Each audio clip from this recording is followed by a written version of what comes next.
I'm Reginald, your announcer. And welcome to Best of the Bottom. There's a podcast of nonsense from nobodies. He once swallowed 2 quarters and pooped a nickel. And she smoked so much weed to start a religion that got drunk and forgot what it was. Here's your hosts, Justin and Diane. Hamlick, hit that intro.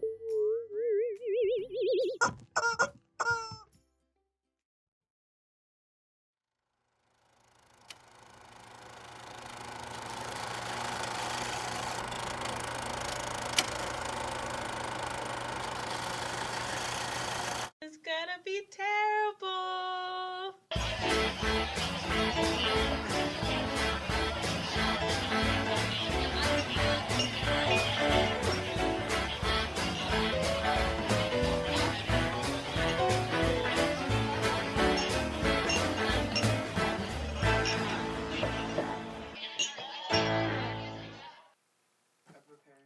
The bag of doom. In this bag, there's only 3 shots left because that's all I have left. But we shall reach our hands into this bag of doom, find ourselves our selected shots. Then we shall take said shots and let the podcast begin. You may take your selection. Hey, I got a banana!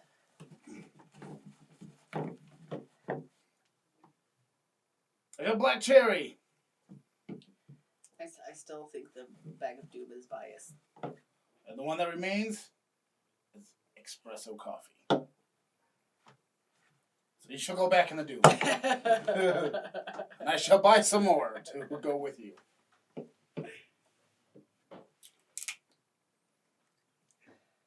yeah, I think the bag of doom. I can't open these. Why can't? Cause I'm just weak, I guess. Just fucking weak. You have tinier hands. Yeah, but it's so. I don't know what the fuck is wrong with these, but they were not made for my hands. Cheers. Cheers. To tonight's escapades.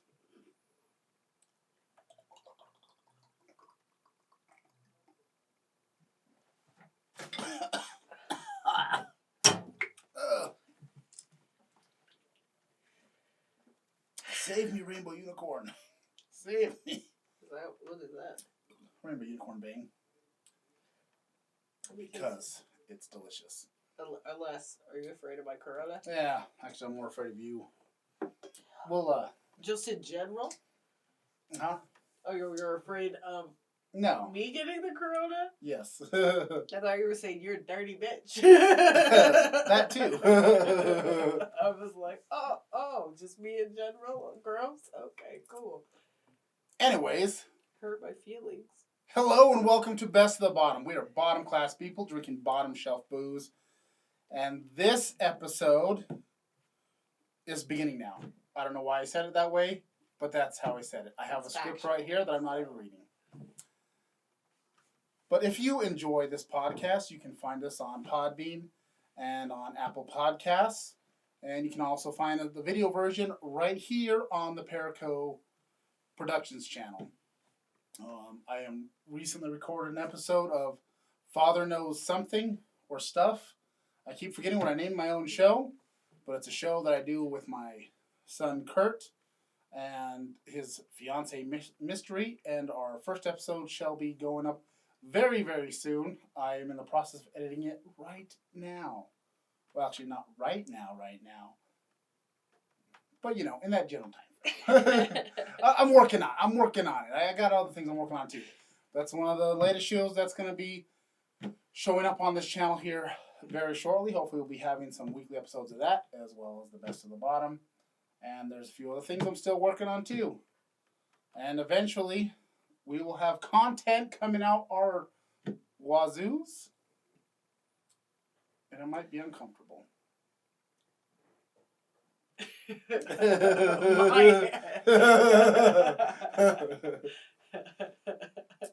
Anyways, so we are still in the middle of this global situation. We've been doing our best for this social distancing, I guess, for the most part. Although I don't think we're 6 feet away. But this room isn't big enough for that. But, I mean, family? Yes. But our main topic today is because WrestleMania 36 had just happened. Although, granted, the podcast that I meant to have before WrestleMania aired barely posted today because it takes a while to load things on YouTube.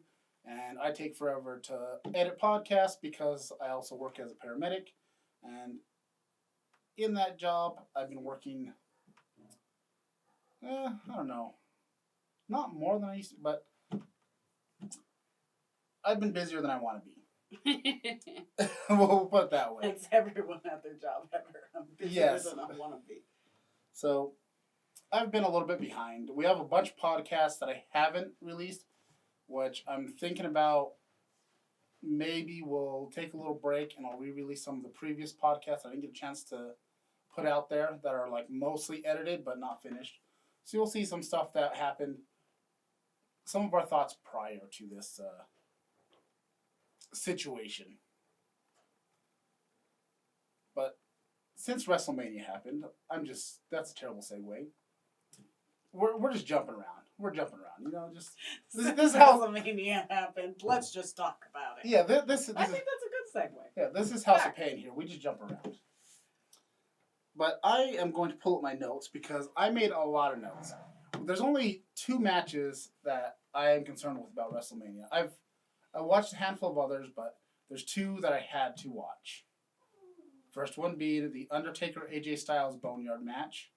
So if you listen to this podcast, you're not a wrestling fan, maybe you'll learn something. I don't know. Or you'll turn us off, which I hope you don't, because we like viewers and listeners, and we want to do this for you. Yes. But in this Boneyard match, it's AJ Styles versus The Undertaker. And let me go to... I took, little brief notes, scene by scene. The best I can go with. So, this is probably I think it's the 3rd time I've watched both matches. Because I found them very enjoyable for 2 entirely different reasons.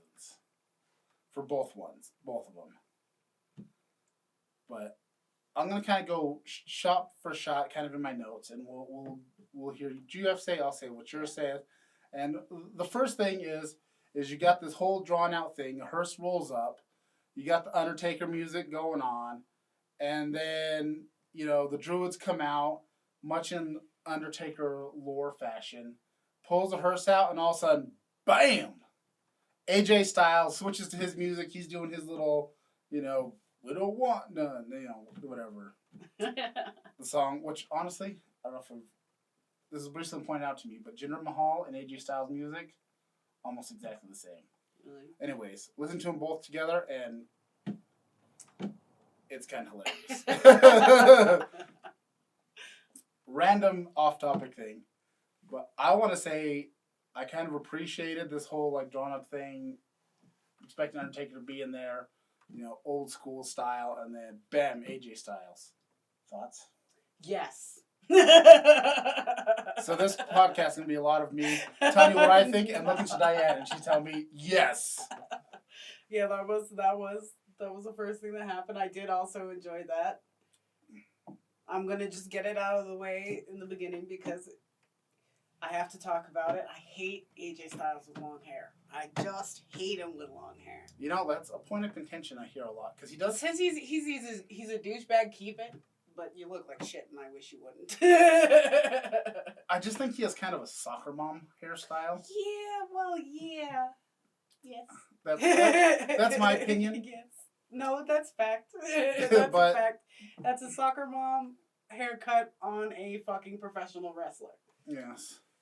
But I mean, I'm just getting it out of the way. Wrestlers Yes, wrestlers technically aren't known for their in-style haircuts, shall we say? I mean, soccer mom and southern accent. It's it goes hand in hand, really. I think so. It does, you know. But Soccer mom not on Southerners. fucking AJ Styles.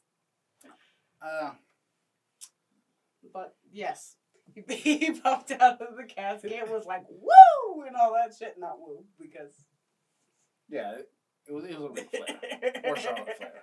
It was AJ. But he popped out and Oh, real quick plug.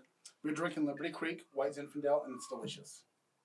and it is delicious. It's actually pretty darn tasty. It's kind of, we're supposed to talk about this whole podcast was originally supposed to be about booze, but then we discovered we just like to talk about random pop culture references. And now here we are. But if I were to review this, I would give it a good solid 6.32. I would give it a. I just drink it. I think that's a solid it's endorsement. Good. I would just drink it. There is no number. For those of you that are listening, Diane just made a hand gesture and a nod. So, yeah. So, yes. Sorry.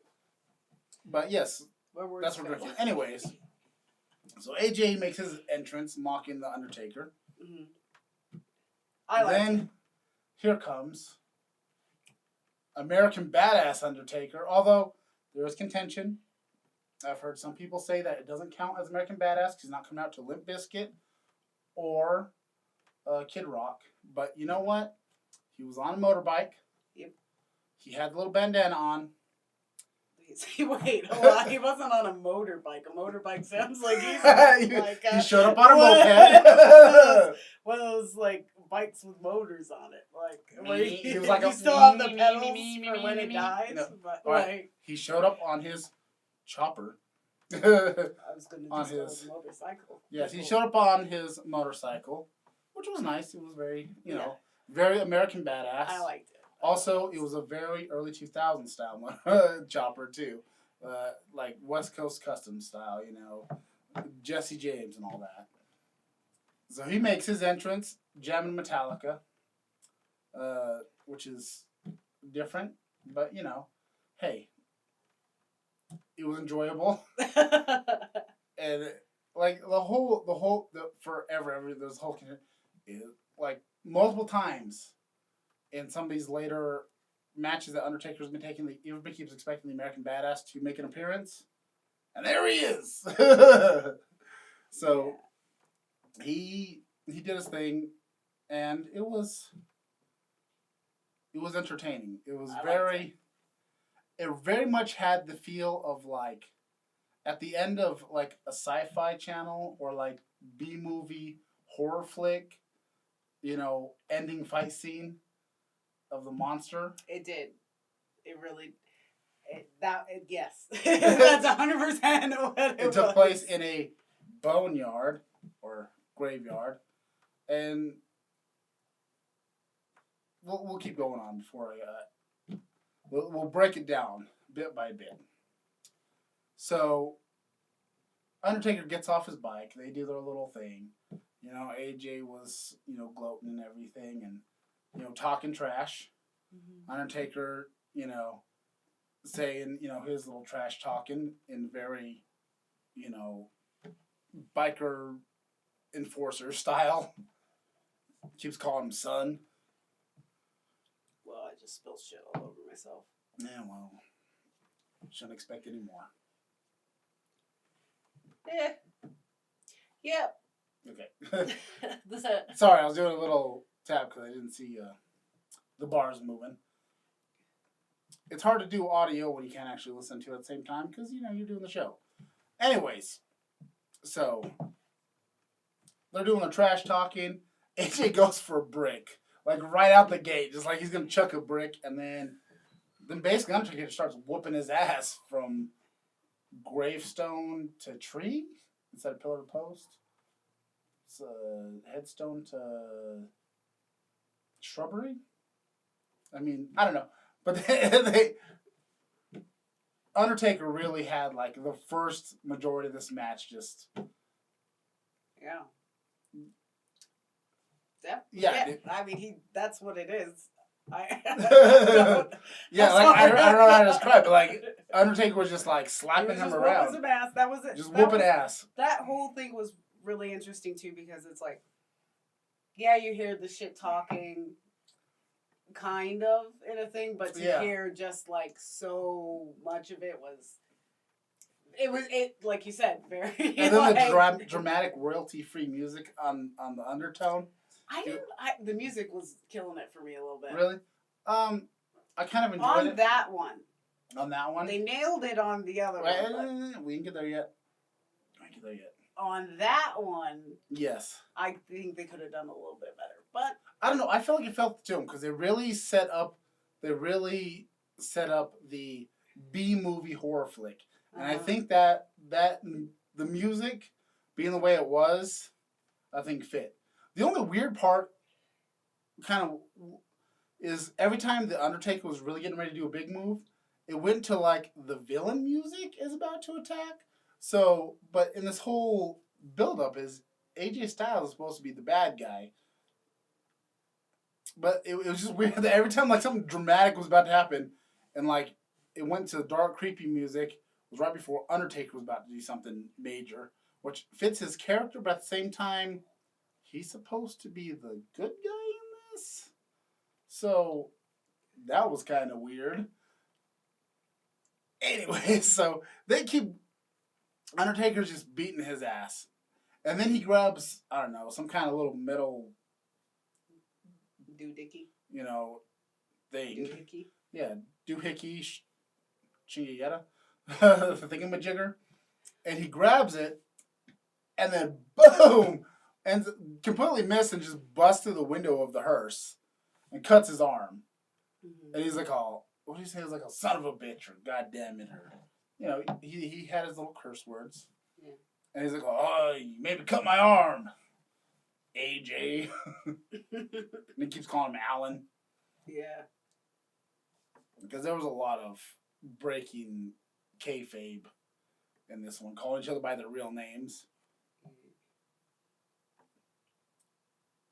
But it just goes on with this whole thing. AJ's getting his ass kicked, and at one point, did AJ end up in the grave at this point? Yeah, at some point, like, Undertaker keeps kicking his ass and ends up knocking AJ into the grave, right? Mm. Yes. I forgot to put that in my notes. My bad. I mean, I'm trying to enjoy the thing, too, you know.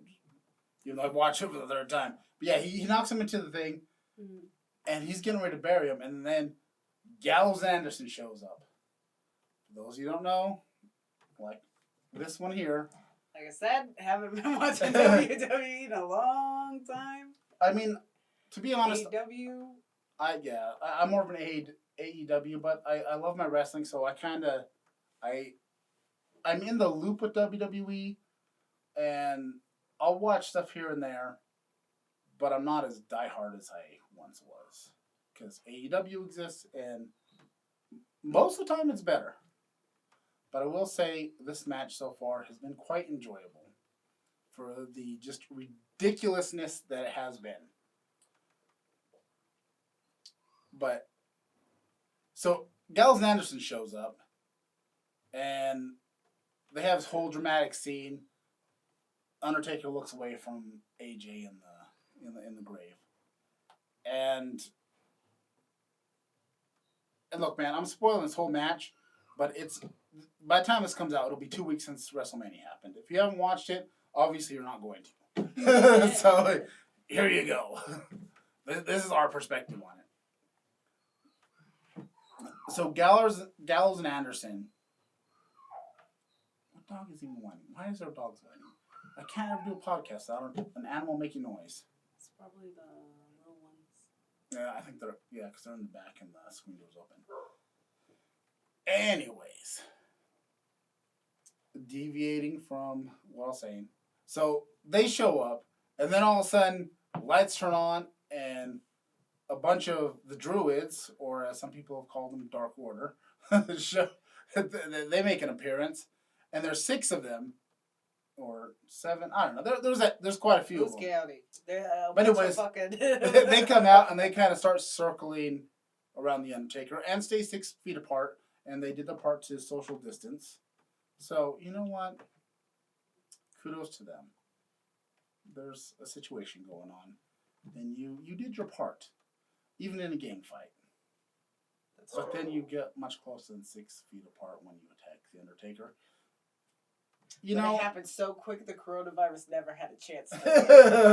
Well, they did have masks on though. They had the little. Yeah. They might have had hazmat suits under that because I don't even know what the fuck. True. They had like the whole. Yeah, they had drapery of sorts. Yeah, they had everything on. So maybe who knows? Who Yeah. knows? I think they did it. They did. They Yeah. fucking did it. But they all attacked the Undertaker one by one, and of course, clearly got their butts kicked. I liked hearing This is the thing though, because they had to definitely do that style of Undertaker because he talked so much. Yeah. And if they did old school Undertaker, yeah, it wouldn't work because he doesn't say much. It never would have worked. He'd be all, souls, I'm gonna take your souls because I need my souls. Just give me one more fix, Vince. I need a soul. He would have gone like a fucking black slave. Like, started doing because that's exactly the voice you did. Follow the drinking gourd is what you are about to sing, sir. No. But also, sorry. But also, I think that's the only reason why that came back like that. I mean, he came back like that. That does make sense. Because they trash talked throughout the whole thing. I don't really know. From when I was watching wrestling, Undertaker was always the fling up. Yeah. Rolls. That's all I know him for, really. By the time I started watching wrestling, that's where it was. Yeah. So when he came out like that, I was like, oh, this is old school, and I had that knowledge and appreciation for it, but I also was just like, oh, so this is different. Like, yeah. So, well, see, I've been through all the generations of Undertaker because you're old. Yeah. You're old. You. But the Undertaker has headlined Wrestlemania through 4 different decades. Mm-hmm. That was a thing that was pointed out through a different YouTube channel. So I'm not going to take credit for that information. That even came from one of their viewers that sent a message in their comments. But yeah, 90, was it late 90s, 2000, 2010, and then the 2000s, 2010. Yeah, it was late 90s. Either way, 4 decades. That was the whole point. It was, it was necessary, I think. And I don't know if that would have been the case if this coronavirus, never happened. I don't know if we would have gotten that version. I'm going to have to keep editing out your viruses we're not supposed to say. It's hard to say, man. What do I say? I've been saying pandemic. Pandemic. Oh, yeah, global situation. That's true, global situation. The shit that's going on outside. Going on in everyone's neighborhood everywhere. I don't think we would have gotten that, though. I think we would have gotten, Yeah. I mean, it probably would have been Undertaker. It probably would have been a decent match because AJ Styles is smaller and he's good at what he does. Mm-hmm. So he probably could have pulled out a good match, but this really kind of led to things that were solid. Anyways, I lost track of where we were at. We did the 6 feet apart social distancing, the Druids. Gallus Anderson jump in. And then, so they grab a shovel to attack him. I think it's just funny that, the head of the shovel breaks off. Man, you're doing a post-edited film. You don't have to gimmick the stuff, because camera angles, cuts, just keep the shovel whole. Yeah. I don't know if maybe that happened on accident and they realized, oh crap, we only got 2 shovels. I don't know. Like, a lot of things happened that was like out of necessity, not because they originally planned it. So, Well, that's also something I wonder too. Like, how many takes did they take to do well, this apparently, stuff, or just did they just go? I was reading a thing. Apparently, they went from like 9 o'clock at night until 5 in the morning the next day. So they did takes. Oh well, of course it takes. Well, I was just wondering, like, I mean, because it is a new environment they had to work Yeah, with. I mean, And it's not the typical.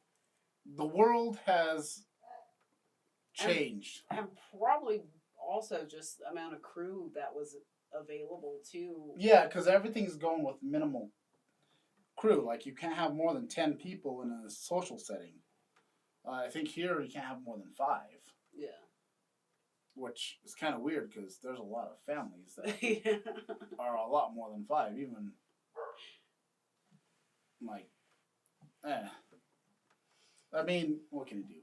I guess if you're in the same household, you know, what can you do? You do the best you can. So, anyways, the shovel, they pick up a shovel that's broken, so they just have a shovel handle. And they start kind of slapping, they start hitting Undertaker with it, and he gets a shovel and beats them with it, yada, yada, yada. And then I said it in last podcast. Somebody's getting hit with a tombstone, and not the pile driver. AJ Styles comes up with a gravestone, boom, breaks over the Undertaker. I saw it coming. I said, if somebody doesn't get hit with the tombstone, I'm going to be severely disappointed. Which, by the way, I just want to say. You were still severely disappointed. No, it was about what I expected. It was about what I expected. I mean, yeah, as much as you can hit somebody with a fake tombstone. Yeah, I mean. It was perfect. Because honestly, I don't know if anybody's ever tried to pick up a full-size tombstone. That shit is heavy, and somebody would have died if you hit somebody with a real tombstone. Just, I mean, that's solid granite. Or marble. It depends on how rich you are. But yeah. Those things are pretty solid and heavy as heavy af. Somebody would be dead af if you got hit with one of those, for real. Are we not trying to cuss? Is this a rule? I'm trying to. Because af has been said 3 times, and I've never heard you say af before. That's one of my new things. I say af more just because instead of. Who are you hanging out with? Who is your crew? That's at work. They're being bad people and teaching you to. No, it's just because not AF, to cuss. and I just started saying af. Justin, have you found Jesus? I found sweet baby Cthulhu. Is this what he requires of you? Yes, you have to say af a lot. lot. My God. That's part of the requirements. When you step in, you have to use af. And here I thought he was going to be different. Well, everything else is okay, but just af is required. Anyways, you got the gravestone hit, or the tombstone, or the headstone, whatever you want to call it, whatever region you're from, I don't know, whatever. But he gets hit, and then everything starts to change. You had mentioned, or he keeps talking about Michelle McCool. Yeah, but, I didn't know that was because I had no. Yeah. He had to explain to me that. Yeah, because one of the whole things is, like, AJ. He's mentioning Michelle, and I'm like, who the fuck's Michelle? I was like, I guess that's his wife, and she's bringing up, but I didn't know it was Michelle McCool. Yeah, it's Michelle McCool. Some broad name. Mark Calloway has married Michelle McCool, The Undertaker. So, kayfabe. But I feel like I knew that, but I didn't know that. Yeah. I might have just forgotten it. Well, obviously I did because I had no fucking clue. It was like Michelle.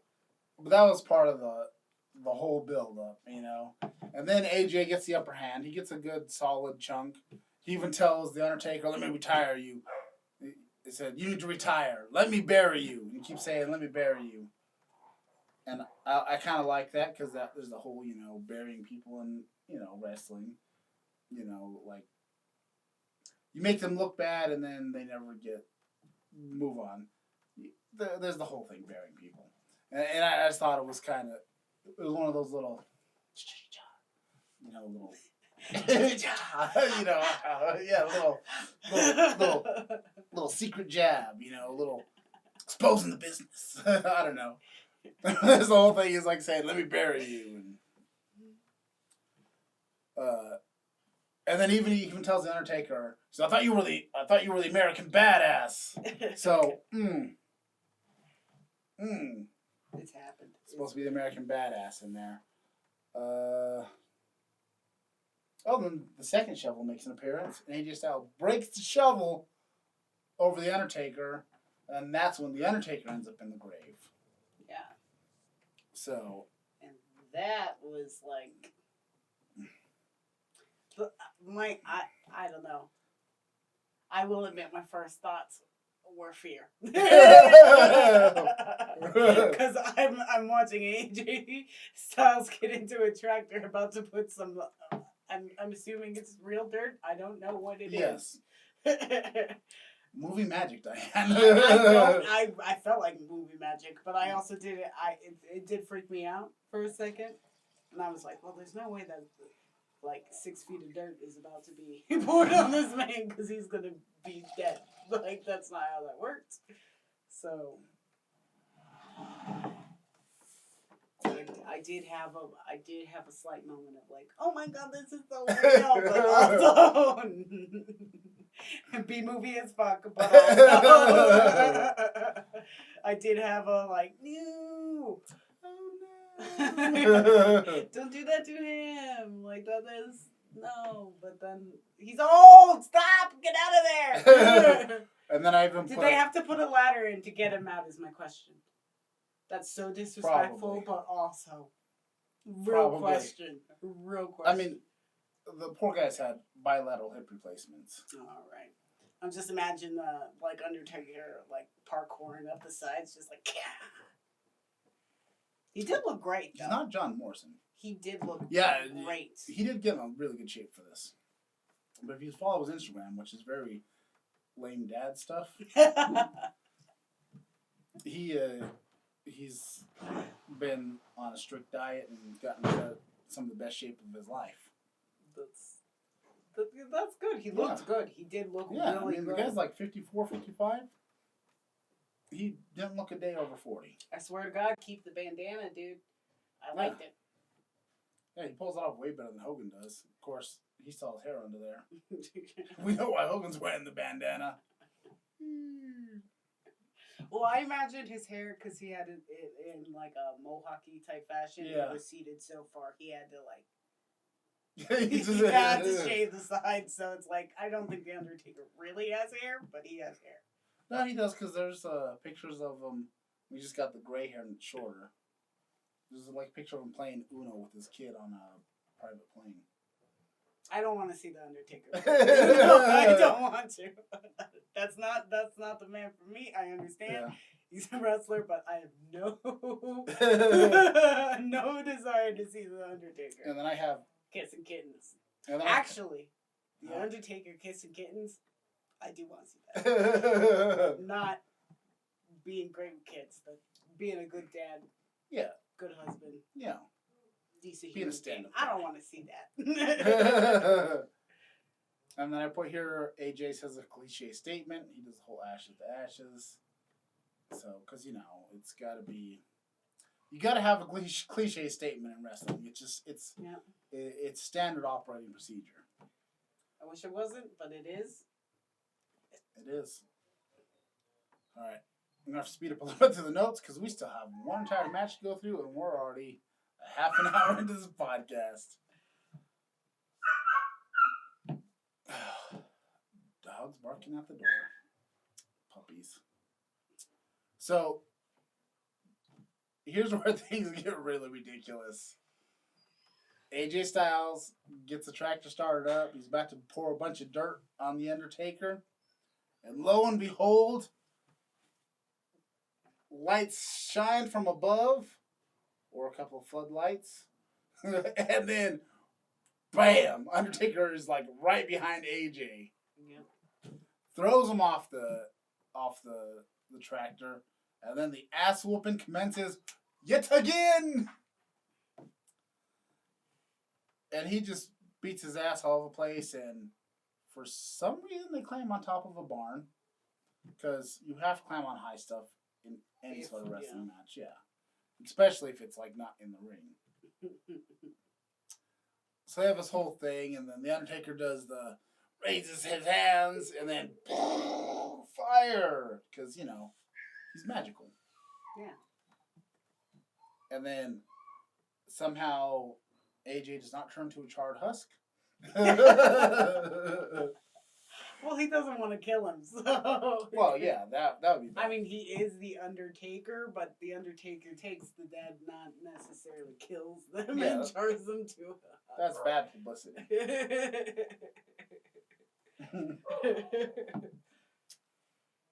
And then, so he starts whooping his ass, and then Gallows and Anderson make their return.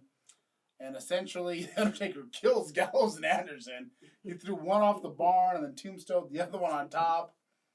And then just beats the living hell out of AJ Styles and choke slams him off of the barn.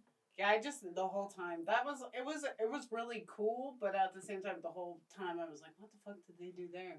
And I was just like, because it was very like, you're kind of seeing stuff, but you're not, but the whole time, because I can't just enjoy myself.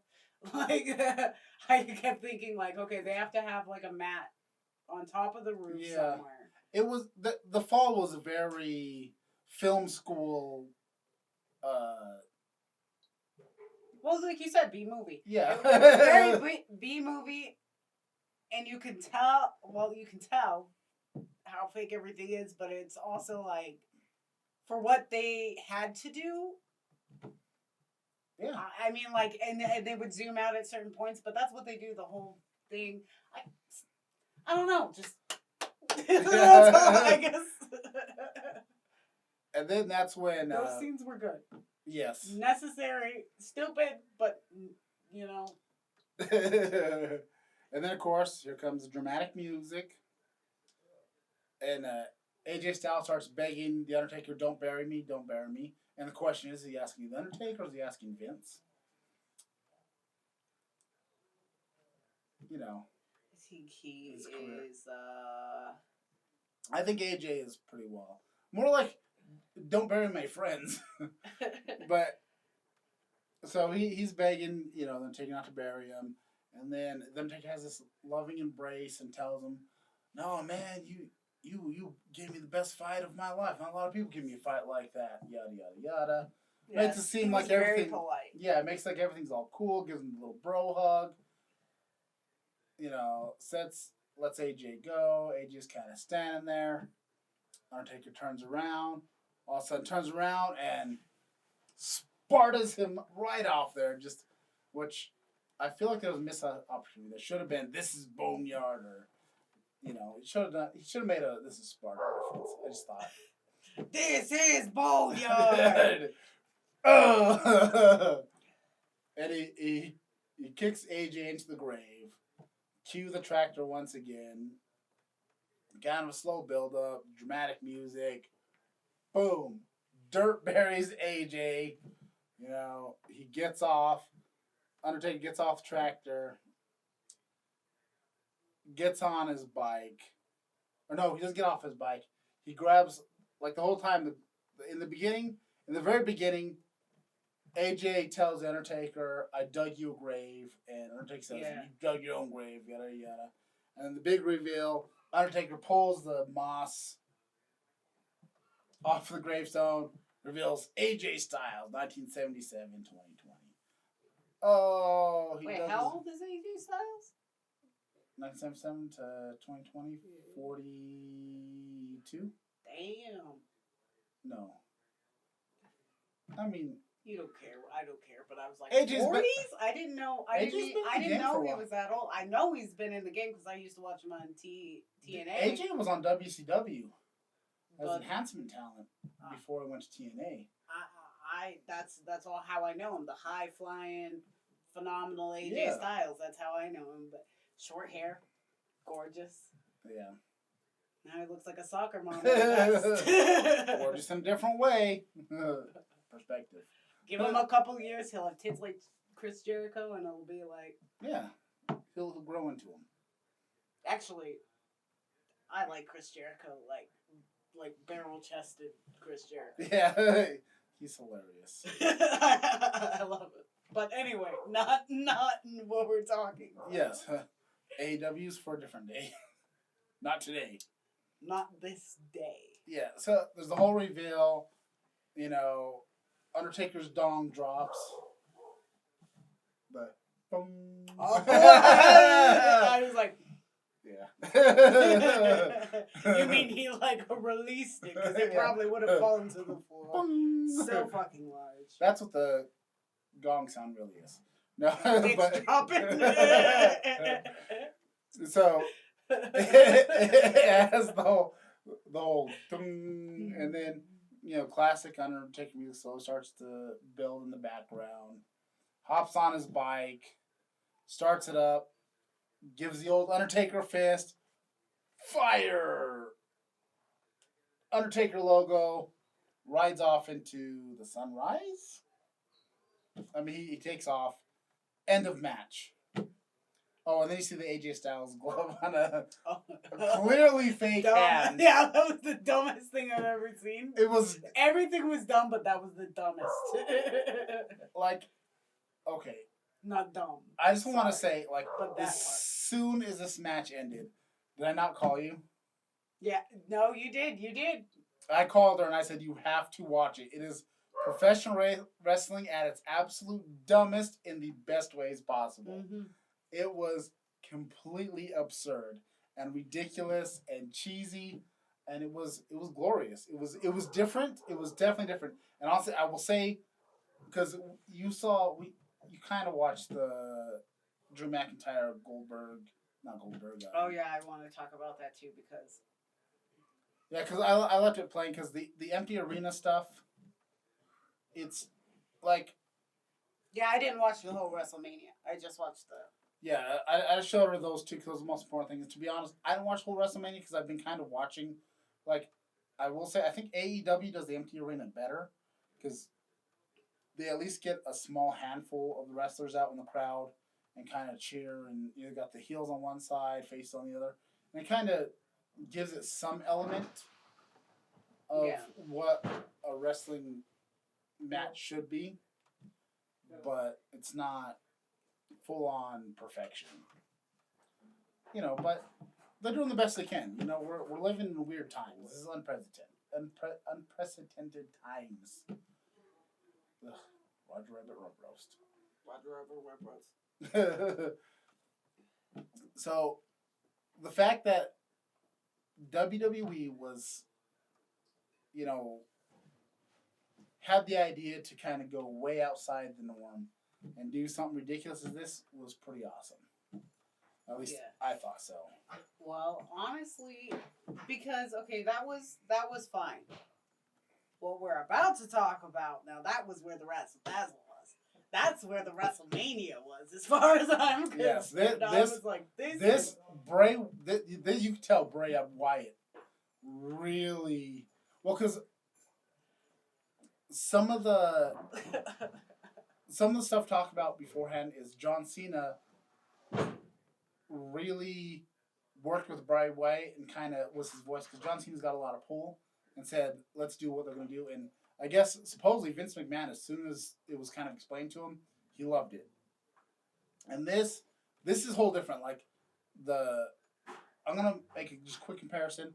The Boneyard match is for everybody. That is clear. Thor! Or Trippy! Whoever's barking. Enough! We're talking about wrestling. It's important. In these times. Kinda. Excuse the interruption. Hey!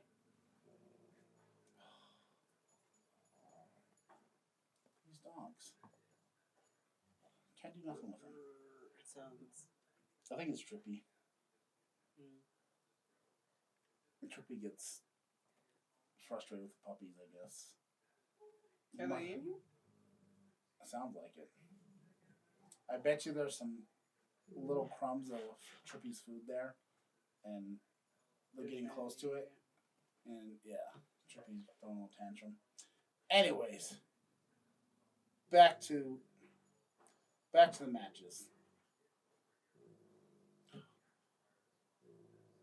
Is someone in here? Just like I don't know. All right, time out.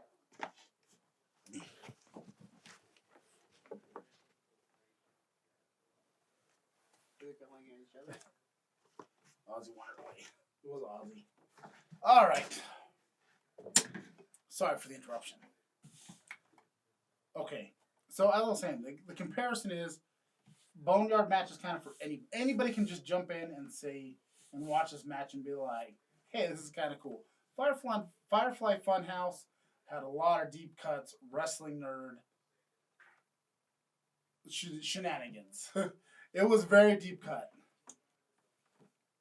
And once again, we're going to break this down. Yep. Because there's so much to talk about in this one. You have the notes, so I will allow you to. So as we start, Cena comes out. He does his typical entrance. He salutes, but he kind of like makes his gestures at the non-audience. I don't know what he quotes, but yeah. He looks around. He even kind of makes his like, I don't know what to do I'll here. go to WrestleMania, like whatever. Yeah. He does the whole welcome to Wrestle. Everything gets all weird. Firefly Funhouse begins. Bray Wyatt comes out and starts talking about, in this place, gods, monsters, angels, demons, they're all neighbors, you know. He starts getting real meta. He's talking about, but there's another like battleground or another place fight, and that's in here. And he starts talking about his mind. And he starts talking about John Cena's worst enemy is himself. You know, you need to fight yourself.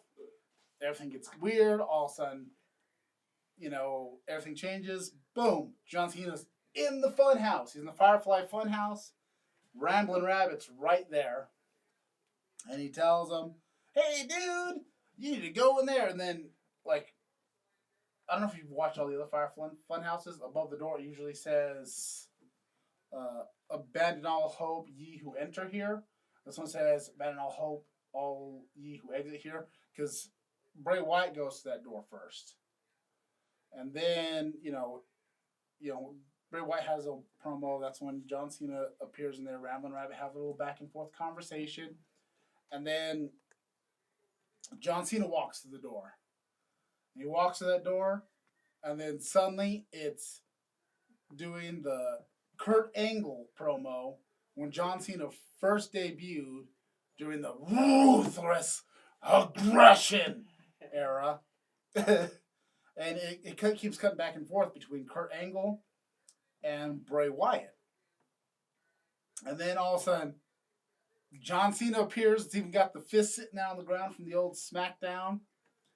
And John Cena starts walking out, comes up to Bray Wyatt. You know, it's almost verbatim through the whole thing. And he says, why do you think you take me on? John Cena says, ruthless aggression. Swings at Bray Wyatt, misses. Says it again, misses. Says it again, misses. Another sad hair situation, by the way. Getting it out of the way. Yes. Diane's not a fan of the... Don't grow your hair out. Not necessary. If you didn't walk in the door with long hair, you don't need it. You don't need it. Stop it. I'm like, it must be a wife thing or a girl thing because I'm just like... John Cena's making movies. He did. It was part and of it. Is that helping? I don't know. Part of it was for Jackie Chan movie that he was doing. Get rid of it. They should have had Jackie Chan just kick that shit right off his head because not necessary. And then even Bray Wyatt takes a straight up Nikki Bella reference. He sings the "You can look but you can't touch." You know, like this is the beginning where it kind of starts saying, "Okay, this is really about John Cena facing himself." Yeah, and it was so. As soon as that happened, I was like, oh my god, my first thought was like, I'm in a fucking Meow Wolf like situation with John Cena and Bray Wyatt. I was calling Bret Hart. at first. It's Bray.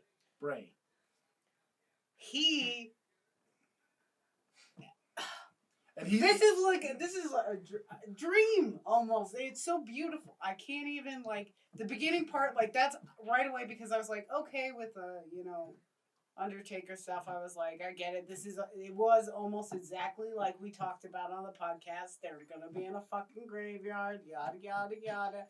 It kind of played out the way whatever. This comes on. I was fucking floored. Like.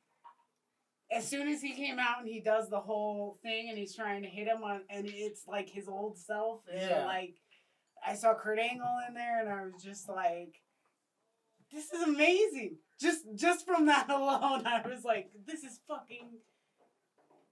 He comes out and does that. I was just like, I know where this is going, and I think it's the coolest. Oh, and we skipped over the whole part where Vince comes out, the Devil Horn Vince. Yeah, Devil Horn tells Vince, him, puppet. Do you have the ruthless aggression? Yeah. And he says, if you're not, you're fired. Oh my God, it's beautiful.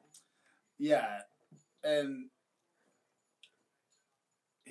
then he even talks about this is John Cena's most embarrassing moment. And he makes reference to no wonder why you almost got fired, because that's also one of those deep cut wrestling nerd things. This match was for the people like me and some degree Diana. She's not as hardcore as I get. No. Because I get way too. If I'm into something, I get into things. Like I find out, like I know too much about anything I'm interested in. But well, I don't even know because we're still not done with the thing. I don't know if this is. We're at the beginning. But I also felt that too a little bit with the first one because it did kind of have a throwback Undertaker, not the last Undertaker you saw. So yeah. I do feel like this WrestleMania had a lot of like nostalgia moments from what I saw out of the 3 matches I saw. That's true. Like, well, because if you look at the ratings have kind of dipped off. So a lot of people are still watching are the hardcores. Hey! Sorry, I apologize. I had to yell. Dogs growling at each other because they're jerkasses. So, all right, we're gonna move on from. Hey, we're gonna move on from the old school John Cena, the debut in John Cena. You know, it goes this whole thing. Bray Wyatt's kind of teaching him everything, and then suddenly, bam! Saturday Night Main Event, 1980s. You know, Hogan, Andre, Macho Man, Vince and Macho Man, or Mercy the Buzzard is doing a Macho Man impression. They're at the announce table. Suddenly, Bray's behind the old school steel cage, and he keeps talking about muscles. You know, you don't have to be talented. Just, you know, be strong. And that's that's really WWE for a long time. It was all about big, sweaty, muscular men. And I missed it all. It still is. I mean, it's not as much. There has been a change, but for a long time, it's always been about the big, muscular dudes. Soccer moms and vests. Yeah, now soccer moms and vests.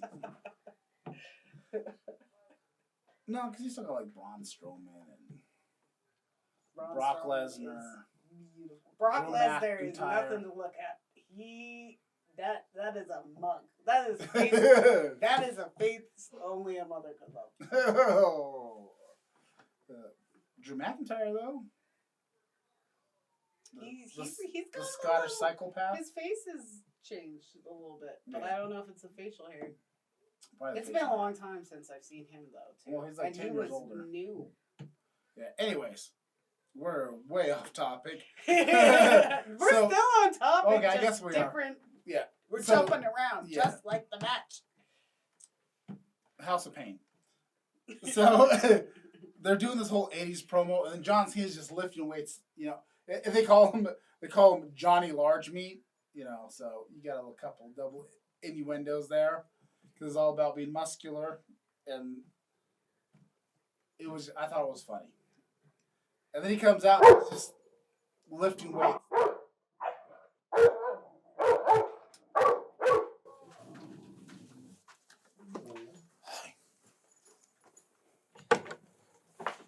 fuck back out. Go.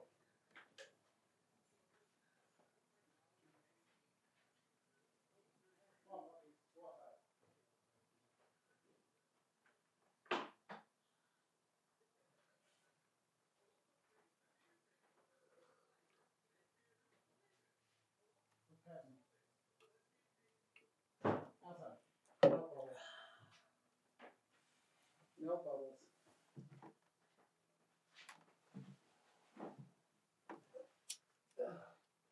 Come on.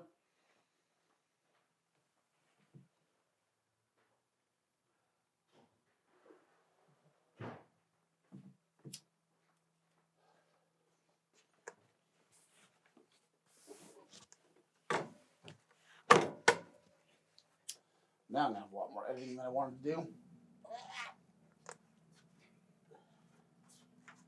How did they get in? I think Matthew let him in.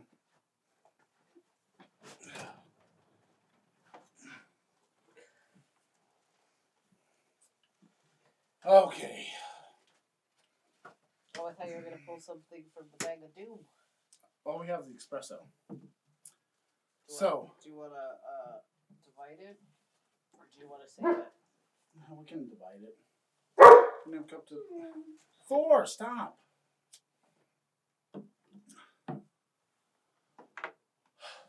Okay. So I've totally lost my train of thought because I was interrupted by dogs yet again. So John Cena comes out. He's lifting weights the entire time. Just goes and goes. I think he goes to this point where he's like crazy. Is he Abby the Witch? Like, because apparently she likes John Cena. She's Johnny Laundry Meat. And then suddenly he gets to this point where his muscles completely fail. He can't do anything. Well, I was wondering about that part. Is that like him trying to regain control, or is it just like? Well, he's completely kind of lost control. The whole thing, I still haven't decided if this is going on in John Cena's mind, Bray's mind, it's a very meta whole thing. Well, I just think that was the point where he was like, oh fuck, I'm gonna try and do something. Yeah, I think that's where he's trying to fight back. And basically he can't move his arms, and then Vince McMahon makes a deep cut reference to himself and says, keep your hands up, because I guess that's a big whole thing with during wrestling matches. If the wrestlers put their arms down, he's like, oh, if you're in a real fight, you're not going to put your hands down, kind of thing. So he's like, oh, put your hands up. And he's all, jello armed. And then, cut again. Doctor of Thugonomics, Cena comes out. Which, that kind of makes reference too, because the whole Doctor of Thugonomics, the word life Cena, was saved by Stephanie McMahon, because I guess backstage, John Cena was on the verge of getting fired from the whole ruthless aggression style Cena, and she heard him just freestyling, and she was entertained by it.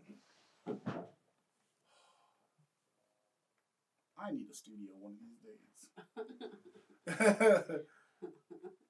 days. So Stephanie McMahon kind of saved his career because she thought the freestyling was funny. And she brings it to her dad. They agree, and then boom, Word Life is created. So he goes in. He comes in, starts talking to Bray Wyatt, and all of a sudden realizes he can only talk in rhymes. And he just starts cutting down Bray Wyatt, telling him he's a whore. Every time he gets a chance, he blows it. Sorry, I just can't. I'm trying to listen, but my brain's everywhere else. I guess Kurt let him inside. Yeah. All right, I'm gonna go put Thor in my room. All right.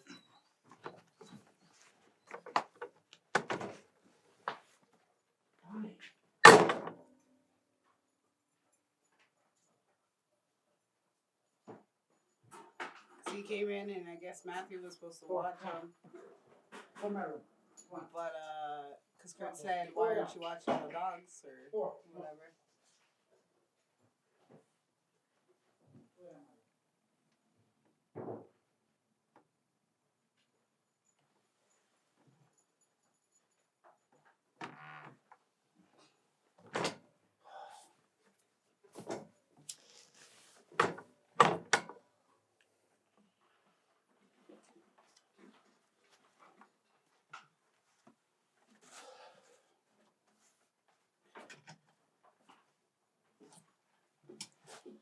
Okay, let's take it from the top.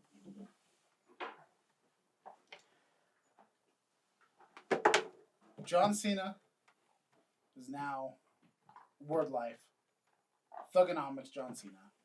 That whole John Cena was saved by Stephanie McMahon because he was freestyling and she liked it. So John Cena comes out. And that's why they were making reference to the fire ring in the earlier one. John Cena comes out. He starts talking and realizes he can only talk in rhymes. Talks about, he made it work for him because, whatever. Tells Bray Wyatt, calls him a whore or an opportunity whore because every time he gets one, he blows it. I think that's what he said. Something to that extent. So basically, he starts just kind of ripping on Bray Wyatt. Talks about him being Husky Harris and being overweight and everything else. And then you see Bray Wyatt get all sad, gets emotional, tells John Cena he's a horrible person. He's talking about opportunities. He's had, every opportunity he's had to create it, and he's still getting screwed over, basically. And he tells John Cena, you're golden, and you're just a horrible person. Yada, yada, yada. Pauses. Gives John Cena a chance to redeem himself, kind of thing. And then John Cena still goes in and gives him the whole D's nuts reference, throws something at him. And then... Yeah, because he does this, thing in his face, where he's, thinking for a second. And then he just does angry face, goes back into the rapping, and it's just these nuts, whatever. Yeah. And, and he rhymes face with face. I guess you can't do anything perfect all the time. Those who can't rhyme words with worms. The same word with the same word. Yeah. So he throws the little D's nuts packet at Bray Wyatt. And then it cuts to Bray Wyatt as the Colt Bray Wyatt, OG Bray Wyatt. And it cuts to WrestleMania 33, where Bray Wyatt was at his peak. And he talks about John Cena being a man of the people. Why aren't you listening to people? And then it cuts to the crowd and it shows them singing he's got the whole world. It's just showing how over Bray was. Let's just get it out of the way. Bray's hair, fabulous. Which one? All of them. All of them. Bray Wyatt, you keep doing what you're doing. Alright, but yes, also, very beautiful moment. But the whole thing to me feels so epic as it's happening. And it reminds me, like I said, so much of Meow Wolf, just like this, because it's pitch black in the, Yeah, in the stuff that takes place in an actual wrestling ring, it's just dark. Yeah. It's only the ring that's lit. Yeah, so it's that stuff, and it's just, that's all you're focused on. There is nothing else. They didn't leave a shit ton of stupid empty seats. It really freaked me out in a good way. Maybe it's because I was just having, Meow Wolf flashbacks as well as other stuff, but I was like, this is so beautiful. And just because it does feel like there's different, you are going from different stages to different stages, but you're still watching the same story. It's the same thing, and the whole time I just kept thinking, oh my god, this reminds me of Meow Wolf. and it's something I never would have thought or wanted for wrestling. Yeah. But watching it, I just kept going. And now we're in a different stage, and watching them like go back because I know I watched one WWE thing just to see like what that looked like, where they had nobody wrestling, and I was just like, that was so weird. And then to see this one and how they actually stepped it up, I was like, Yeah. this is WrestleMania. I was like, I thought this is just going to be shit, but I was just like, this is still WrestleMania, and it was very well. Like by that point, I'm just like, I know in some they were like showing some how the person got to wherever on WWE the show, and then they still did flashbacks in here to kind of cut down also on like the fight time and whatever, and there is very little wrestling actually going on in this. Yeah, it's more of like vignettes and promos, and there's. But you almost don't care. Yeah. You just. I'm like, I noticed it, but at the same time, I'm like, oh, keep fucking going. Keep doing it. It takes you all the way through Cena and all the way through Bray's progression, and then like. Because part of the thing in WrestleMania 33 where John Cena beat Bray Wyatt, and that's kind of like what a lot of people say is kind of where Bray Wyatt's original character kind of went off, and he started just being like, he talks all kinds of crazy stuff but always loses. And there was this whole part where Bray Wyatt's kneeling, and he's telling John Cena, hit him with a chair, swing that chair, and that was kind of the opportunity, because at that time, the whole everybody's behind Bray Wyatt. Bray Wyatt has become the face. Mm-hmm. And this is the opportunity for John Cena to turn heel. And in that one, he drops the chair. But in this one, he swings that chair. But then Bray Wyatt disappears. Boom. And then it cuts to Bray Wyatt as Eric Bischoff in NWO and WCW Nitro. This was definitely, you were just a wee baby when this was happening. But, actually, no, wee baby. You were pretty little when this happened. This is like... I didn't start watching wrestling until probably about 6th grade, maybe 5th. Yeah. So, then by the time I was there, Eric Bischoff was kind of leaving, on his way out. So, I don't know... He had already come back and was leaving again. Yeah, well, I guess, because I was like, there is yeah, so that's how I know him. Yeah, so it comes back to the whole NWO thing. And is that who that was, though? That was with the dark hair. That was Bischoff, yeah. See, I did not compute, because I don't know. That was Eric Bischoff during the NWO, and that's why Cena came out doing the Hollywood Hogan and strumming the title belt. I don't know that clip. Yeah. Like. Yeah, that was totally Bischoff and Hogan, and he even does the point.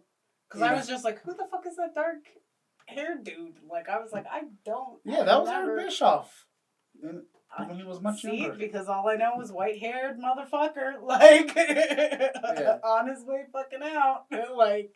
So Bray Wyatt has become Eric Bischoff, and Cena is now Hogan. And it makes a lot of comparison because Hogan is... A lot of stories have come out about Hogan burying people, and there was a lot of very meta exposing the business thing. Is this a shot? Yeah. Yes. Oh, wait. Are we saving this for something? No. But I'm going to get it in me.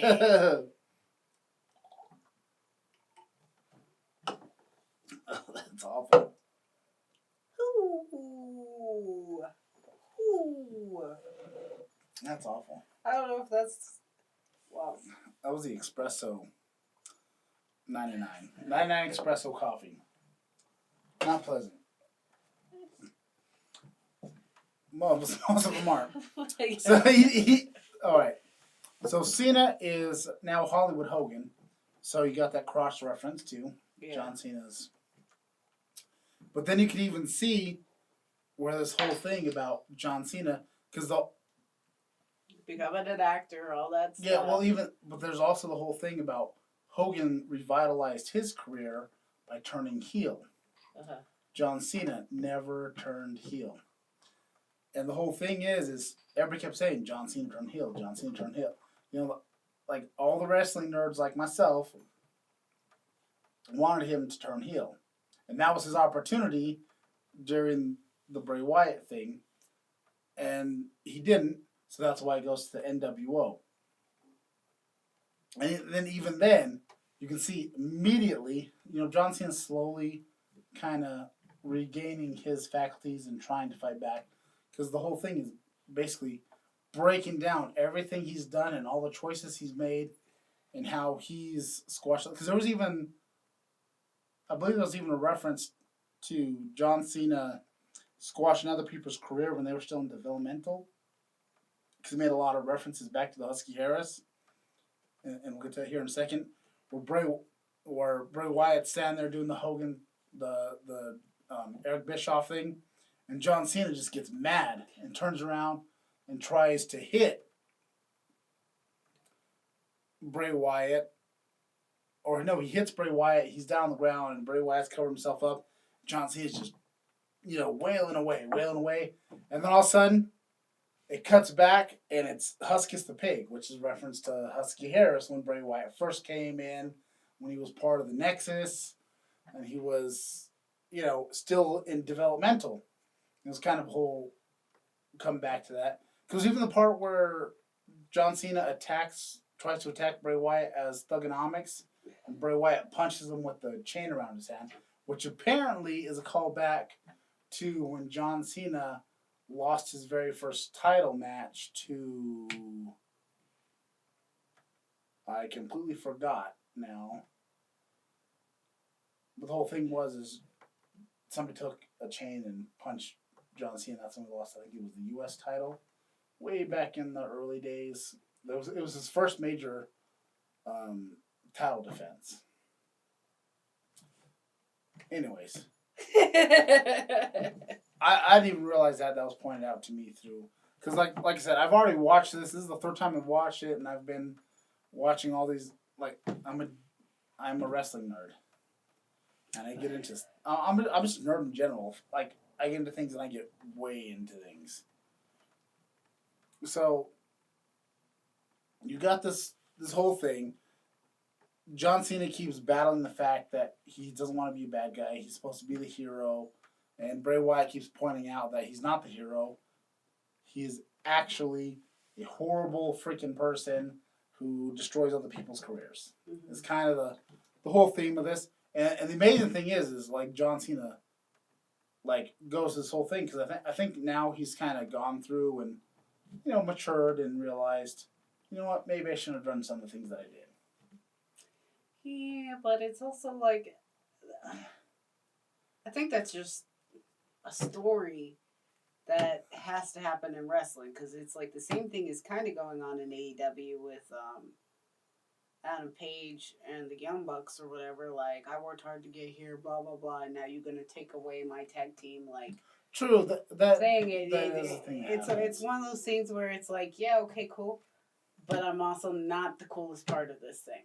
But yeah, they pull back the curtain on their own. This is stuff has pulled back on the curtain through, Dave Meltzer and a lot of the dirt sheet reporting. This is them. I putting it on Front Street as opposed to in AEW, because they have the Being the Elite and all this other stuff. Where they build stories. They kind of go back and forth between kayfabe and reality, constantly. Just what the fuck is kayfabe? You keep saying that, and I do not have. Okay, kayfabe is basically... I don't know lingo. I will never learn a lingo, no matter how nerdy I am. I will never learn a lingo. Kayfabe is basically the wrestling world. That's the characters and all the storylines surrounding the wrestling business. That's the. What does it stand for? Kayfabe. Because that's not a word. Well, if that was a word. It's a wrestling term, yeah. Kayfabe means basically you're this character, and this is the life you're taking on. So is kayfabe spelled C-H-A... It's and Kayfabe. Like fable? Kayfabe, yeah. So is it like character fable? Or what is that? But it's... I don't know if there's like an actual... I don't know what the history. I don't know where the fuck that word came from. It came from the business. I'm just saying. But I don't know, and I'm not going to. I'm not a true full-on insider because I'm not a wrestler or a promoter or anything else. But it's basically this person's life inside the ring and his stories, or their stories, and then you have the real life, which is what's actually going on. Yeah. And then with this whole thing with Bray Wyatt, they kind of kept blending back and forth between kayfabe and reality. They're going a lot of the backstage stuff with John Cena and then intertwining it with the actual story. As opposed to being the lead, they always do that. And that's kind of how they've got their fame, is through the blending real life and their characters back and forth. And this is not the first time, but this is one of the times where WWE decided to take all the stories and everything that was going around between Vince McMahon, John Cena, Bray Wyatt, the whole thing, and bring it together. And a lot of it really comes from the mind of Bray Wyatt, because he is a creative. Well, that's what I was wondering. He's creative the fact that he made this storyline for himself, I love. And the fact that he's able to pull it off, like I fucking love. And I was wondering how much he had his hands into this match, because it is... From what it sounds like, majority of this is all Bray Wyatt and Tom Savini, who makes his mask and stuff, and their studio did the actual video. It is actually very nice. Yeah. It is actually very nice. Because like I said... I cannot, as a person who has formerly, I was like, okay, so if this is what you're going to bring out, and it's him, I fucking love him. Bray Wyatt, I've loved him since he fucking started, when he was with Brody and all that other stuff. I don't know the other guy's name because never bothered to learn Brody's name either, but... It was, at that time, it was Luke Harper, Eric Rowan, Braun Strowman. Well, it was originally Eric Rowan, Luke Harper, and Bray Wyatt, and then Braun Strowman came in later on. But whatever. So beautiful. I had heard that he went, I think you told me, that he went and was like, this is the storyline I want. I want to do this, for the Funhouse, I think. I don't know what was the original thing with the whole, family, I don't know, the weird, backwoods stuff. Well, Bray Wyatt has come up with... He came up with the whole Wyatt family. He came up with that too. Love it as well. So there we go. And then the whole time I was watching this, I was like, this is enjoyable and this is creative. And this is something I feel like WWE has been missing. And I feel like with Bray, he's the one who's fucking saving this whole fucking sinking ship. Because I was like, that was... Well, yeah, Bray Wyatt has been the best thing in WWE. And even at one point... The Funhouse is great. And even at one point, it was... Bray Wyatt stuff with the Funhouse and the Fiend was even overtaking the buildup of AEW and the excitement behind that. People were really excited to see, and then you had the first match when he would fought Finn Balor, and it was really good, and then from there, they Hell and Celled him. Because the Brody thing, him being the Exalted one? The Exalted one is almost like a disappointment. Because it's like Bray's out here still being the cult leader we all need. You know? Yeah. And it's and then Brody's this guy, and I'm just like... I'm still waiting to see where this goes, because unfortunately... It let me down a little bit. I feel like it let me down. I don't know. I was like, I don't know who the fuck the whatever one is going to be. But then when it was him, I was also like, "Hey, you're from the Wyatt family." But then I was like, "But yeah, now you got your own cult." But I was like, "But it'll never be." We'll get to that here in a second. Well, where are we in this fucking? We're almost at the end. Can we not have a conversation, or do we just need to have the We can. I'm trying to keep us on track because that's what I'm supposed to do. All right. Well, where are we? We did the NWO. We're almost at the end because he does the NWO thing. Not Vince. Vince does his little good shit thing, which is a deep cut Vince McMahon thing, which comes to the John Moxley on Chris Jericho's podcast, where he says Vince McMahon's always saying, "This is good shit," So there's so much deep cut wrestling nerd shit going on in this episode. But that's not even this match. But yes, and that's cool. But I don't even think that's where. Well, so this actually comes into some of the other things I was saying. I was thinking about too. So Cena's attacking the pig, and then realizes it's the pig and not Bray Wyatt, and then the Fiend appears. So the Fiend attacks John Cena and gives him the mandible claw, which Mick Foley signed off in him using because he first used it on Mick Foley. Gives John Cena the mandible claw, gives him the Sister Abigail, pins him, but even before giving Sister Abigail, it goes to the whole thing where John Cena had the whole thing where he's overhyped, overprivileged, and overrated superstar is going to be over. It's going to end, and it does the whole thing where John Cena's saying it.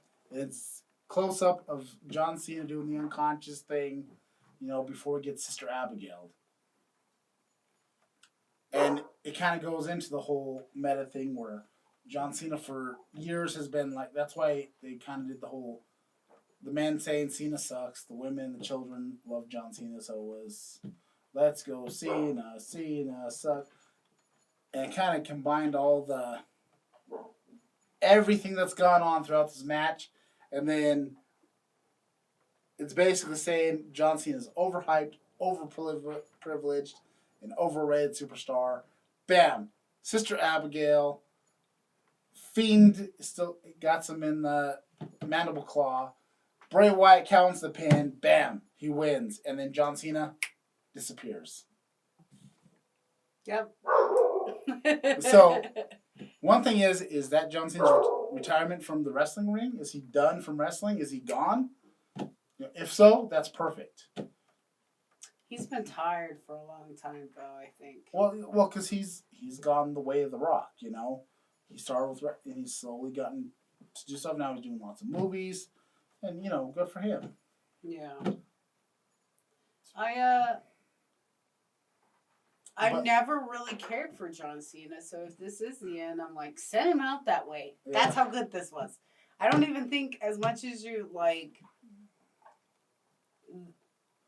you're hanging a lot on knowing who these people are that they're referencing, but even without it, I think that match is for everybody.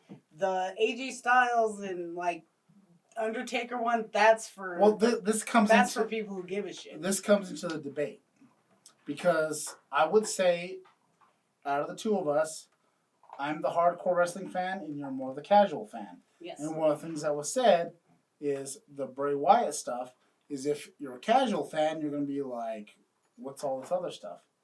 No, I think he's the only thing getting new people, first of all, to WWE. The rest of it is everybody, I hate to be disrespectful, but everybody loves drugs and everybody loves Pee-wee's Playhouse. And I feel like if you've ever done a psychedelic in your life, or you've ever watched Pee-wee's Playhouse, this is for you. This is for you. This is for you, and it's beautiful. I would have never wanted that for wrestling. I never would have thought of that for wrestling. If they were like, "Hey, how are we going to fix this?" It's like, first of all, you have Bray. Call up Bray Wyatt. He fucking nailed it. If he did that, he nailed it. Whoever wrote that nailed it. Like, even the fucking nailed it. They all nailed it. That is the one. I was just sitting there and going like, oh my god, I hate WWE, but like that was good. That was really, really good. I mean, also understand that I had parameters of like coronavirus, all this stuff. Like, for what they could have turned out and the stuff they did turn out, that's it. The Bray Wyatt, the Funhouse, that's 100%.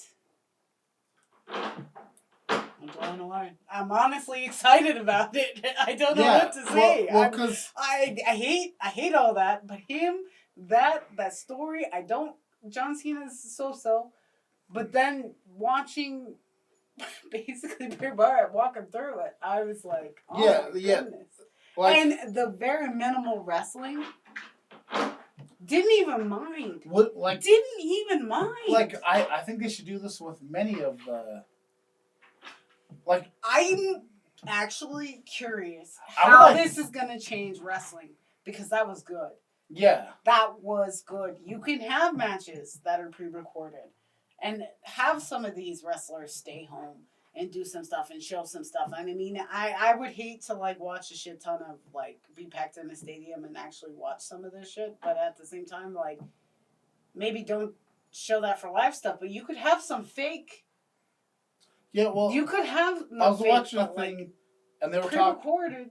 Well, they were talking about like maybe like what you could do for like maybe Raw or some of these other things. You can have like one of those pre-record matches, or even a pay-per-view, where you can do like all the show goes on, and then and then for everybody at home watches this craziness. And they can have other matches for the live people. That's what. And then, that would be good. And then,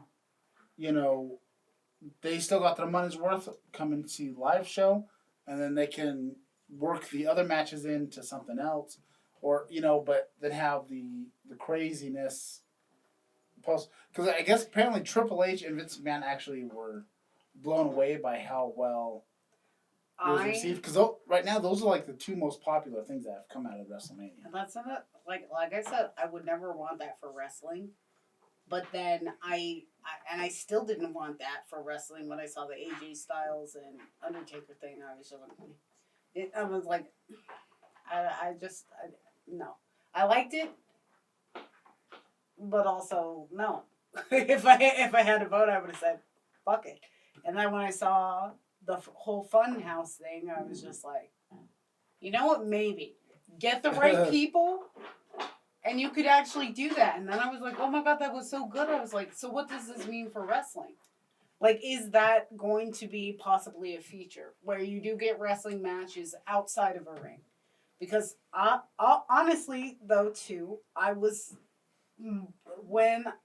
I wasn't watching the whole thing, when the what's that guy's name? Drew McIntyre, Brock Lesnar, and Drew McIntyre. That came on. I was also super stoked to see somebody in a ring again. Yeah. Like, fuck the sets. Like, and excited. So I was like, that was good. But I seriously, after watching the Funhouse thing, I was just like, I could watch that all day, though. Yeah. Like, I could watch John Cena in that thing, and if that was like, if that was his gimmick, and he's like, I'm gonna take you into a different world where I'm gonna fuck you up. Yeah, that's mentally, what I'm saying. Like, I was like, I'm fucking there. Even if there was like part of a fight in a ring, and then all of a sudden he's not there, I was like, I don't know. It took my brain into where I'm like, yep, drugs. That's where I want to be. Like, not drugs, but like, just very like. So I was like, for certain people that would be beautiful to see. Yeah. And like even the same with AEW and like Chris Statlander, I think is her name. Yeah. She's supposed to be, I'm really shitty with names. You'll never hear me for the most part say names properly. But she's an alien. Like, boom! I would love to see her take somebody to outer space just once. Like, you know, like, oh my god, I like her. Like, it's interesting because it's not, like I said, a world I thought for wrestling. But now, if you can make it a little bit more fake with certain people, because I don't like the idea of wrestling becoming that. You like I can't watch a B movie every fucking time. Yeah, it's a good like. I can't, but like certain wrestlers could be in a world. Like somebody had mentioned, like okay, like for Bray Wyatt matches, you have the cartoon Mr. Rogers host Bray Wyatt as the standard wrestler. He fights and whatever. He gets to a point where he gets to a person that he's having trouble beating as the children's show host can't beat. Then the Fiend comes in. When shit gets really real and Fiend can't beat him, Firefly Funhouse comes in and it warps everybody's mind and really screws with them. Because he could. And that would be actually that could work because that way you're not using the Firefly Funhouse all the time, and you can only use it for the big time, like maybe for an Undertaker match or a Vince McMahon match would be interesting. I just think because it was anybody that he's got like legit history with that's been a problem, like a Randy Orton match. Because I do think well I do think kids think. I mean, kids probably wouldn't understand what's happening, but I do think, and this might sound sad, but I do think a lot of it is adults still. Like, yeah. So, I don't know where I was going with this. I instantly forgot as soon as I said that statement. But do that with some people. Some people, not all of them. Yeah, because, you can't like do it I said, if I had to watch another AJ Styles Undertaker match like that, I would be like, yeah, it was good. Don't get me like wrong. do an Undertaker, no, Undertaker McFoley match. But it would have to be. It would have to be. Yeah, but it would have to be specific because I felt like AJ, for what I just saw, was not ready, not good at it. His soccer mom haircut, not my favorite part of any of this. And then just seeing the. But you could do the Boneyard match with the Undertaker, and Mick Foley could be Brave. Mick Foley. He could be Dude Love. He could be Cactus Jack. Yeah. He could be Mankind. Both versions. The corporate one and see, the Mick Foley. King. Mick Foley is the one wrestler I feel like I know because I know all of his things. I've never. I'm actually like he transcends like because he came back during the time I was watching and I got to see a little bit of Mankind. I got to see a little bit of like all that. So Mick Foley to me is one of the most amazing wrestlers like just ever because I feel like he transcends all of that because I still know I'm not. He would be someone who would bury someone, as you would say. Yeah. Mick Foley, high up there on my wrestling scale. AJ Styles, don't want to.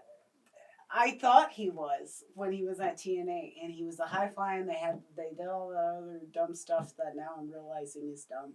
But like on TNA, like. Him doing all that stuff, and I do think he is getting older, and I do think he's not going to make it that long because of his stint in TNA and all the other stuff and all the hard impact stuff and then he New did. Japan, yeah.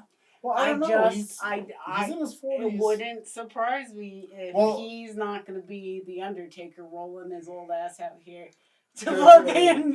Well, from what I understand, is AJ Styles has signed his last contract.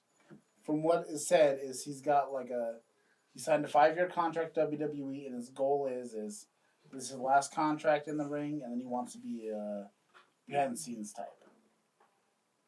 Well, and he Which, could, you know, and he should, and he's had a good career. So if somebody did go, oh, he's retiring and he's going to do something else, I'd be like, good for him. Yeah. It would be like, because I know it's a whole different ball game, but you hear about like people who do like MMA, who like do the whole Bellator, like UFC stuff, and they quit after a while, and they're like, a lot of them are. Not a lot of them, but I think a decent amount are eventually going to try to go to wrestling. Yeah. Just because it's like it's around the same thing, and they have the athleticism. Well, Ken Shamrock kind of set that standard. Ronda Rousey, Shayna Baszler, Brock Lesnar was a wrestler, football player. Jack Hager. Jake. Is that here? Jake. Jake Hager. I was calling Jack. See, well, because it was Jack Swagger before. Oh, but he was Jack Swagger. He was WWE, then went to the Indies, he's done 2 fights in Bellator, and now he's doing like Bellator and AEW. And then you got, Cain Velasquez when WWE. Yeah, Cain Velasquez, I saw that. Yeah, I heard about that. I didn't see it. There's been a handful of people that are. Well, I think a lot of them are. Did Cyborg actually go? Of course, Cyborg, no. I heard she was trying. There's been some discussions.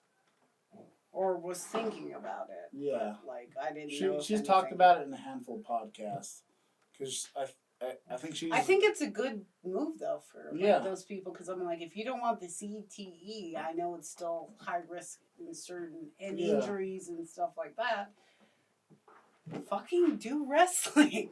Wrestling doesn't have the best track record of longevity. Like, it doesn't, but I'm like, if it's better than getting your fucking face exploded every time you fucking go at it. Nobody wants to look like, what's her name? I can't even remember.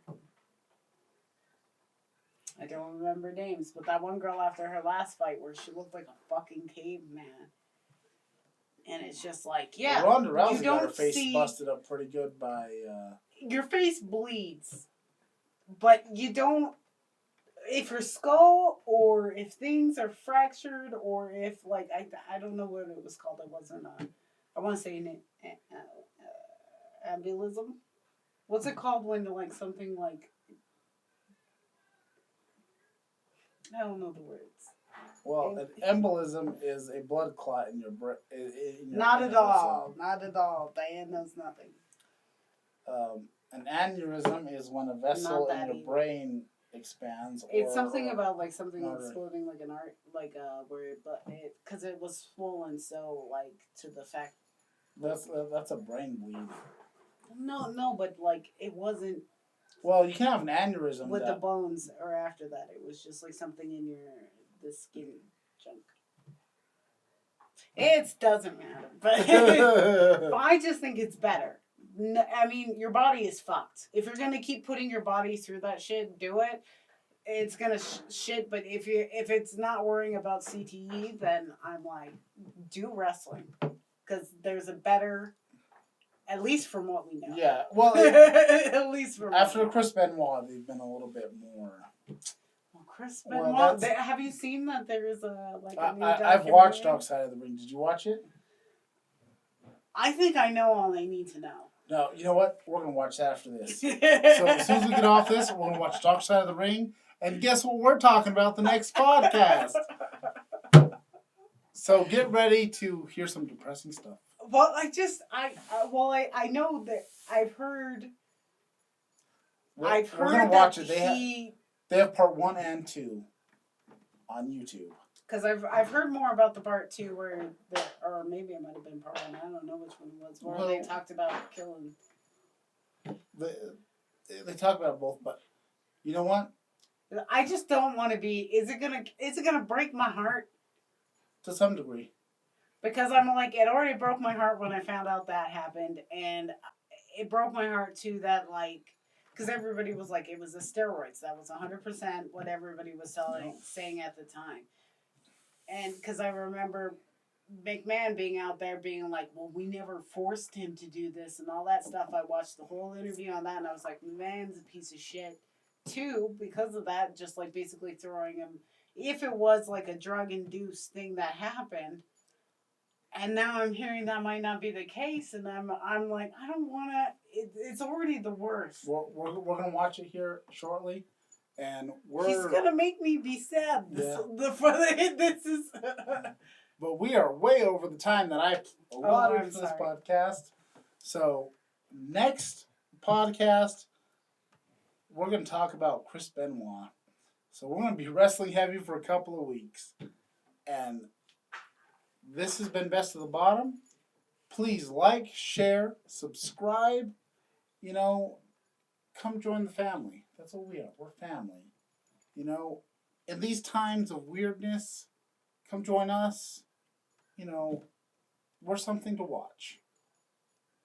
You know, we're like Checker. You gotta eat. Right now, you gotta watch. So watch us. Hey! So, hey! We're bottom class people drinking bottom shelf booze. I'm Justin. And I don't think we did a proper introduction earlier. But that's what we got Reginald for, and he will introduce us at the beginning of this podcast. So have a fantastic night. I hope we were entertaining. If we weren't, that's what the comment section is for. We'll try to improve. Or I will call you an asshole under my breath, and I will move on. We're done.